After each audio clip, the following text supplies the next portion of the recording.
Beetroot கடலைப்பருப்பு கறி ready ஆயிடுச்சு. North Indian style. Srilakshmi channel like பண்ணுங்கள், ஷேர் பண்ணுங்கள், சப்ஸ்கிரைப் பண்ணுங்கள். பீட்ரூட் கடலைப்பருப்பு கறி தான் பண்ண போகிறோம். இது நார்த் இந்தியன் ஸ்டைல். வாங்க எப்படி செய்யலான்னு பார்க்கலாம். கடலைப்பருப்பு 1/4 கப்பு, மஞ்சத்தூள் 1 ஸ்பூனும் போட்டு 2 கப்பு தண்ணி ஊற்றிருக்கேன். இது வேக வைக்க. அதுக்கு தேவையான பொருட்கள் பீட்ரூட் 2 பெரிய வெங்காயமாக 1 வெங்காயம் எடுத்து வச்சுருக்கேன். 3 பச்சை மிளகா, மிளகுத்தூள், கரம் மசாலா, சீரகத்தூள், தனியாத்தூள், மிளகாத்தூள். இப்போ இதுக்கு 2-3 ஸ்பூன் எண்ணெய் ஊற்றிக்கிறேன். இப்போ எண்ணெய் காஞ்சிடுச்சு. கருவேப்பிலை போட்டுக்கிறேன். வெங்காயத்தை போட்டு நல்லா வதக்கணும். கண்ணாடி பதமாக வர வரைக்கும் வெங்காயத்தை வதக்கணும். வெங்காயம் வதங்க உப்பு போட்டுக்கணும்.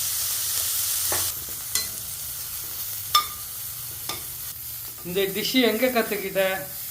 இது நார்த் இந்தியாவில் போஜா வேலை பார்த்துட்டு இருந்தான் எங்கள் ரிலேஷன், எங்கள் அத்தை பையன். அவன் மிலிட்ரியில் வேலை பார்க்கும்போது அங்கே செஞ்சு யார் வீட்லையோ போட்டிருக்காங்க. அதை எனக்கு அந்த மெத்தடை எனக்கு சொன்னான். அதுதான் இது, இந்த பீட்ரூட் கடலைப்பருப்பு கறி.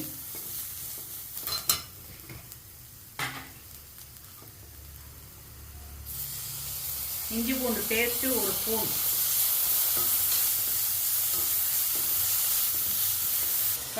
இப்போ தக்காளியை போட்டோம்.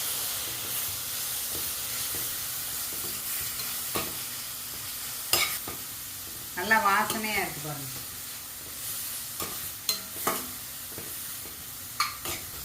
இது சப்பாத்தி, பூரி எல்லாத்துக்குமே தொட்டுக்கலாம், சாதத்துக்கும் வச்சுக்கலாம்.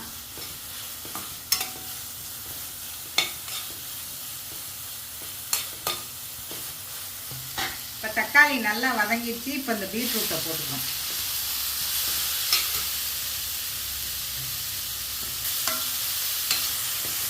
பீட்ரூட்டை போட்டு நல்லா வதக்கியாச்சு. இப்போ இந்த கறிக்கு தேவையான உப்பை போட்டுறோம்.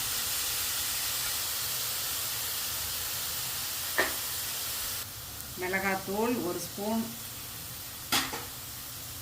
தனியாத்தூள் 1/4 டீஸ்பூன், சீரகத்தூள் 1/4 teaspoon, garam masala 1/4 teaspoon, pepper தூள் 1/4 டீஸ்பூன்.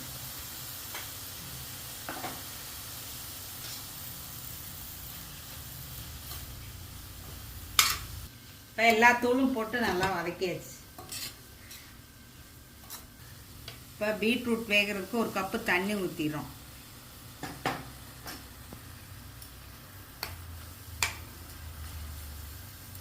இப்போ பீட்ரூட் நல்லா வெந்ததுக்கப்புறம் கடலைப்பருப்பை சேர்க்க போகிறோம். இந்த கடலைப்பருப்பை இப்போ சேர்த்துறோம்.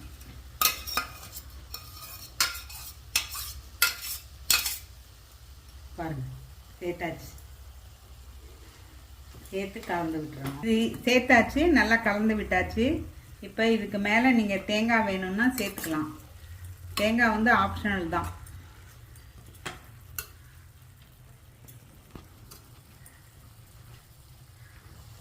நான் கொஞ்சமாக தேங்காய் சேர்த்துக்கிட்டேன்.